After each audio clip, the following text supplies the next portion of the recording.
할렐루야, 우리 주님을 찬송합니다. 하나님 말씀 공부하는 시간 갖겠습니다.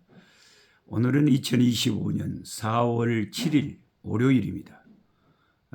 유튜브를 통해서 매일 저와 함께 이렇게 성경 공부하고 제가 지적해 주는 본문을 쭉 읽으시면 1년에 성경 1독씩 할 수 있습니다. 4월 7일 월요일 말씀, 오늘 열왕기상 4장에서 6장 말씀까지 공부하겠습니다. 지난 토요일 날 저는 이 남아공 블롬폰테인이라고 하는 도시에 그곳 프리스테이트 주에 있는 우리 흑인 목사님들 한 교회당에 모시고 제가 정심을 대접하면서 이렇게 하루 동안 말씀 사경회를 했습니다. 목회자들을 위한. 그랬는데 한 200명이 넘는 분들이 꽉 차가지고 진짜 이 흑인 목사님들도 말씀에 갈급해요. 뭔가를 배우고 싶어하고 은혜 받고 싶어하고 얼마나 감사한지. 제가 몇백만 원 들여서 참 식사 대접하고 이렇게 모시고 다 이렇게 차비도 도와드릴 분 도와드리고 했습니다만 돈이 아깝지가 않아요. 이 귀한 하나님의 종들, 그 작은 교회, 가난한 교회에서 성도들 섬기는데 이렇게 말씀에 갈급해서 이렇게 많은 분들이 와서 은혜 받고 하는 것이 참 내가 세상에 살면서 너무 보람되다. 너무 귀하다. 그렇죠. 하나님 말씀 전해서 목회자들이 힘을 얻고 많은 분들이 소감을 말하면서 목사님 오늘 제 영혼이 리스토어 회복됐습니다. 오늘 말씀함과 또 이 집회에 참석하면서 제 영혼이 회복이 되고 힘을 얻었습니다. 너무너무 좋아하는 거예요. 야, 이런 일 하고 사는 이 선교사는 얼마나 행복한지 모르겠어요. 그 장면 잠깐만 보시고 말씀 공부하겠습니다.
제가 뭐 자세히 보여드리지는 못하지만 하여튼 너무너무 좋았어요. 그래서 내가 이것을 계속 남아공 곳곳, 남부 아프리카, 말라이, 짐바브웨, 레소토, 산속 곳곳 돌아다니면서 계속 하려고 합니다. 이 흑인 목사님들 은혜 받게 하는데 총력을 기울이려고 합니다. 여러분 기도해 주시기 바랍니다. 오늘 열왕기상 6장에 보면 솔로몬이 성전을 지어서 하나님께 이제 헌신하는 모습이 나옵니다.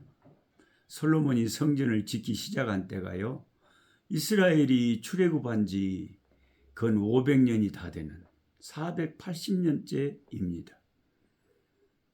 솔로몬이 이스라엘의 왕이 된 지 4년 만에 이 중대한 일을 시작합니다.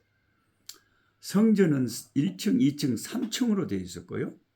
길이가 27m, 넓이가 9m. 9m면은 뭐 넓이는 그렇게 넓지가 않죠. 길이는 27m, 넓이가 9m, 높이가 13.5m로 지어졌습니다. 오늘날의 그 굉장한 빌딩들과 비교해 보면 소박하죠. 소박해요. 그래서 성소와 지성소의 벽을 따라서 다락과 골방을 만들고 성전 본관에 들어가는 입구에 멋진 현관을 만듭니다. 오늘날로 보면 모든 참 큰 건물에 비하면 아주 아담한 크기의 건물이었지만 백향목과 돌의 모든 부분을 금으로 입혔다는 점에서 진짜 그 당시에는 최고의 건축이었고 화려한 성전이었고, 성전 안에서 기둥과 석가래가 보이지 않도록 성전 밖에 턱을 내가지고 건축을 한다든지, 또 성전을 짓는 동안 성전 안에서 연장 소리가 들리지 않게 하려고 돌을 채석장에서 다 다듬어서 성전에서는 조립만 하게 했다는 것은 솔로몬이 얼마나 많은 정성과 최선을 다해서 성전을 세밀하게 지었는가 하는 걸 보여줍니다. 솔로몬이 정성을 다해 성전을 짓고 있을 때에 하나님의 말씀이 솔로몬에게 임합니다. 열왕기상 6장 12절 13절이죠. 제가 읽어드립니다. 네가 지금 이 성전을 짓고 있으니 네가 만일 내 법도를 따르며 내 율례를 행하며 내 모든 계명을 지켜 그대로 행하면 내가 네 아버지 다윗에게 한 말을 네게 확실히 이룰 것이요. 다윗에게 약속했죠. 후손들 축복하시겠다. 그 약속 지키겠다는 거죠. 네가 하나님을 잘 말씀을 순종하면 그러겠다는 겁니다. 내가 또한 이스라엘 자손 가운데에 거하면서 내 백성 이스라엘을 버리지 아니하리라. 내 백성 이스라엘을 버리지 아니하리라. 내가 함께 가겠다. 이 말씀을 솔로몬에게 주십니다. 하나님께서 솔로몬에게 이 말씀을 주신 것은 그가 지극한 정성으로 성전을 짓고 있음을 기뻐하며 받으셨다는 것을 뜻합니다. 그러나 하나님께서 내리신 이 말씀에는 곰곰이 여러분 잘 묵상해 보면 성전에 대한 솔로몬의 생각과 하나님의 생각이 다른 부분이 있다는 것을 암시합니다. 솔로몬은 이 차이점을 극복하지 못하고 결국 성전을 짓고 난 후에 타락한 자가 됩니다. 성전에 대한 하나님과 솔로몬의 생각이 어떤 차이가 있습니까? 참 이런 질문을 하면 여러분들이 딱 제대로 주관식으로 대답을 하는 성도를 제가 본다면 너무너무 제가 귀하게 여길 것 같아요. 어찌 그렇게 성경을 잘 파악하고 계시냐고. 하나님의 그 성전에 대한 생각과 솔로몬의 성전에 대한 생각이 어떻게 다르냐. 솔로몬은 성전 완성 후 자기가 하나님의 집을 지었다라고 생각을 했습니다. 열왕기상 8장에 나오는 솔로몬의 기도를 한번 자세히 살펴보세요. 내가 건축한 이 성전이라는 표현이 자주 나옵니다. 제 아내도 제가 가끔 오늘 내가 이렇게 말씀을 전해서 은혜 받아 이러하면 되게 그런 말 못하게 합니다. 왜 거기 내가가 들어가냐고. 다 하나님이 하신 일이지. 저도 뭐 그 중심으로 하는 이야기입니다만은 그래도 표현이 거슬린다 이거죠. 그러니까 솔로몬이 지금 하나님께 성전을 짓고 기도하면서 내가 건축한 이 성전, 이것이 별로 은혜스러운 말이 아니다 하는 걸 우리가 깨달아야 됩니다. 하나님이 거하실 집을 자기가 지었다는 거예요. 솔로몬은 그 성전을 하나님께서 계시는 집이라고 생각하고 성전. 근데 하나님이 사람이 지은 집에 뭐 거하실 분입니까? 그러면 솔로몬이 성전 짓기 전에는 그러면 하나님이 집이 없어서 못 살았대요? 그 쓸데없는 생각을 하고 있는 거 솔로몬이 시방. 솔로몬은 자기가 지은 성전에 하나님께서 항상 계신다고 생각합니다. 이거 잘못된 생각이죠. 하나님은 안 계신 데가 없어요. 무소부지하십니다. 솔로몬은 하나님의 집을 자기가 지었다는 것을 자신의 신앙의 큰 이정표로, 큰 성과로 생각을 하는 어리석음을 범합니다. 솔로몬이 성전을 지을 때 그의 최선을 다해 지은 것은 분명한 사실이지만, 그래서 하나님께서도 그 정성을 인정하셔서 기뻐하시며 그에게 말씀도 임하게 하셨지만, 눈에 보이는 건물을 자기 신앙의 공로로 생각하고 있는 것이 문제였습니다. 성전을 짓고 난 후 솔로몬이 이방 여자들을 아내로 맞이하고 그들이 가져온 우상도 섬기면서 하나님을 떠나 세상에 빠져 있을지라도 그 성전이 그곳에 있는 한 자기가 지은 성전에 하나님께서 계시니 그곳으로 자기는 신앙의 의무를 다 이루었다고 생각한 것입니다. 그가 아무리 타락해도 그가 지은 성전은 그대로 그곳에 있으니 자기 신앙은 여전히 변함없다고 생각을 하고, 이런 솔로몬의 잘못된 생각은 후일에 그 자신뿐 아니라 이스라엘 백성 전체에 악영향을 끼치게 되었던 것입니다. 지도자가 이렇게 중요한 거예요. 성전을 짓는 것이 신앙의 완성이 아니라 신앙의 시작인 것임을 그는 명심해야 했습니다.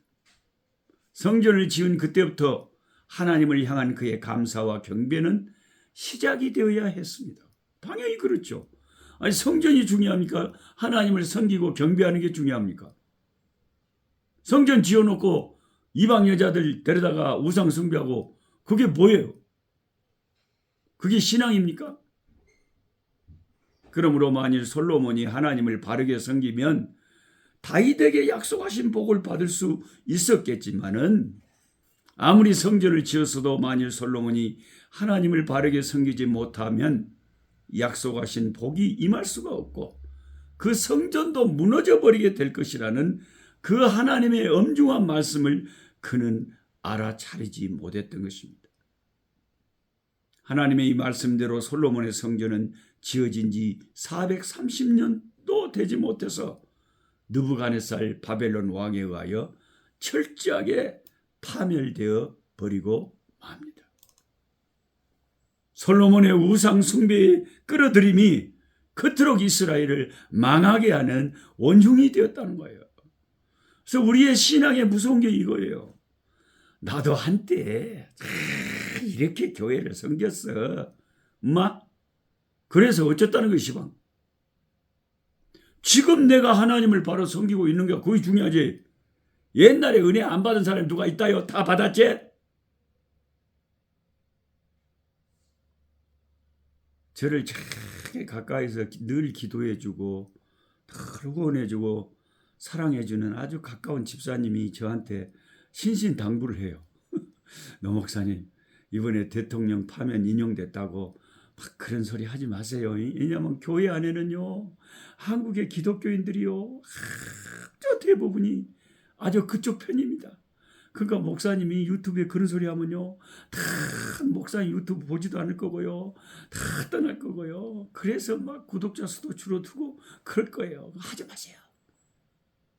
제가 그 마음을 충분히 이해합니다. 그 충성된 마음 이해합니다. 덕을 위해서 하지 말라는 거죠. 생각이 없어서 안 하는 게 아니라.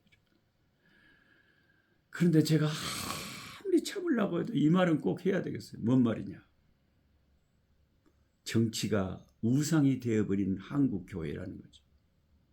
솔로몬의 성전이 지어진 뒤에 솔로몬이 마음을 놓고 이방 여인들을 끌어들이고 우상 숭배하다가 망한 것처럼, 여러분 우상이란 게 뭔지 아세요? 성경이 그토록 무서워하는 우상이라는 것은, 우상을 섬긴다는 것은 뭐냐면 꼭 교회 다니는 내가 절에 갔다, 뭐 제사를 드렸다, 그것만이 우상이 아니라요. 예수님보다 다른 것을 더 강조하는 것이 우상인 거예요. 제 말이 맞아요, 틀려요? 근데 어떻게 예수 믿는 기독교인이라는 인간들이 정치를 더 예수님보다 더 많이 말합니까? 교회 예배 시간에, 어떻게 설교 시간에 예수 그리스도를 증거하는데도 시간이 모자란데, 성경 말씀 증거하는데도 시간이 모자란데, 자기가 싫어하는 반대 정치인을 제거해야 나라가 산다. 그것으로 시간 다 보니 이게 교회예요? 이게 예배요? 이게 우상이지. 이게 정치 우상이라는 거요. 정치라는 우상이 다 예배를 차지하고 있는 거요. 그러니 이 생각이 있는 주의 종이 가슴이 타지 않겠어요? 말 안 할 수 있겠어요?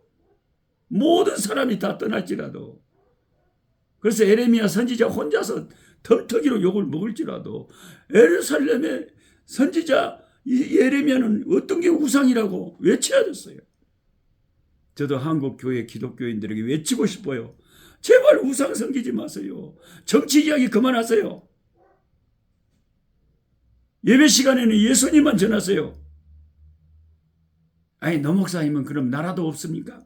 나라가 있어야 교회가 있는 거고 예배도 있는 거지. 아, 누가 그걸 몰라요? 그걸 알지만 당신하고 반대되는 소리를 내가 그러면 나라를 위해서 한다면 좋아하겠어요? 싸움만 되지.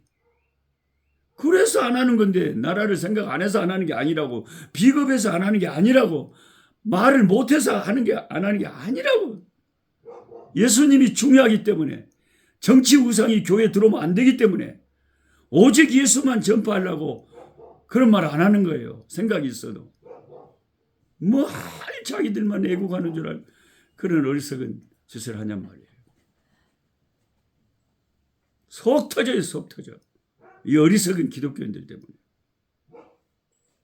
정신 차리시고 절대 정치 우상이 하나님의 교회에 들어오지 못하도록 정신 똑바로 차리고, 자기가 신앙생활 잘한다고 착각하지도 말고 겸손하게 남의 말에 귀담아 듣고,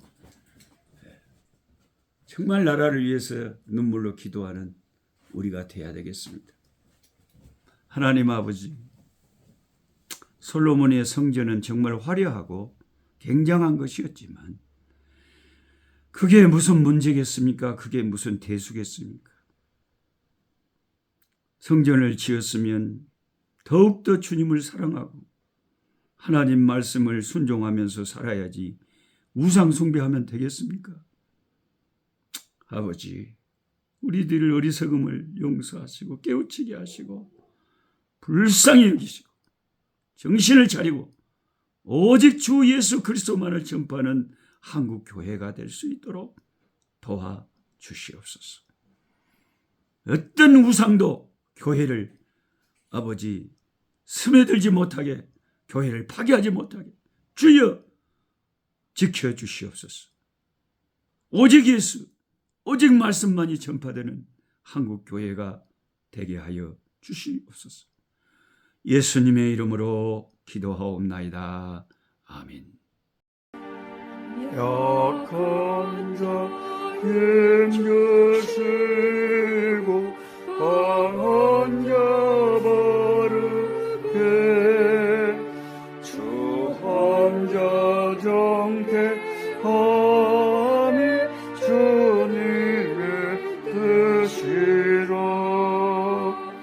해 아래 압박 있는 곳 주 거기 계셔서 그